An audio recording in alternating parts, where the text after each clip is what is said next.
the band was started by Emilio Castillo, and him and Rocco Prestia, the bass player, they have been playing music together since the first day they played music.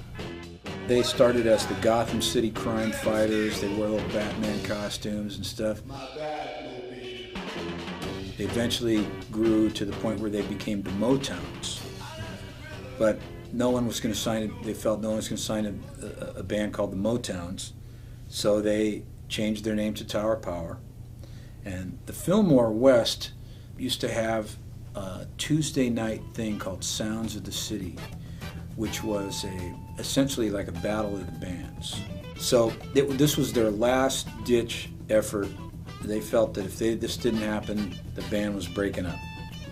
So they played at the Fillmore on this Tuesday night thing, Sounds of the City, and they won a recording contract.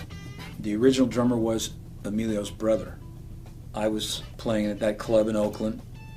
A couple of the guys used to come and sit in. So they asked me if I was interested in coming to check out the band. So I went and I heard them at a place called Keystone Corner in San Francisco. As soon as I went to hear them, I knew there was no thought in my mind, well, you're not going to do it. I met Emilio. We played, worked out, we enjoyed each other. It was tough for him. He had to replace his brother, But, I'm glad I had the opportunity to do it, So July 23rd, we did our first gigs up in Lake Tahoe. And I remember we played there. We were up there for a week. We slept on the floor in the club and all this stuff. And it was great, Our first record, we pretty much played live, the East Bay Grease.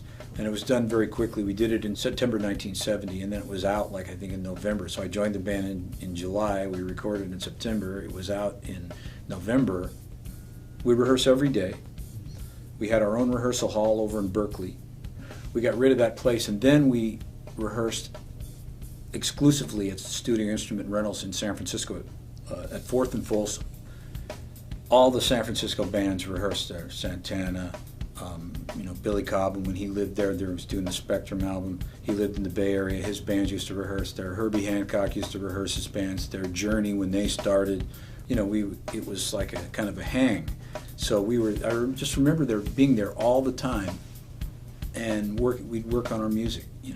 That was just a really, really cool thing. So it was an everyday thing. That's where we sort of, I think, developed our work habits, because today it's still pretty much an everyday thing. We work like crazy today, and I think it's just because that's how we do it. We've always done it that way. Work every day at our music.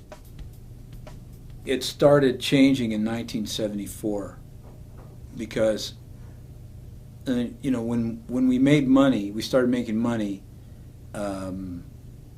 we started getting loaded.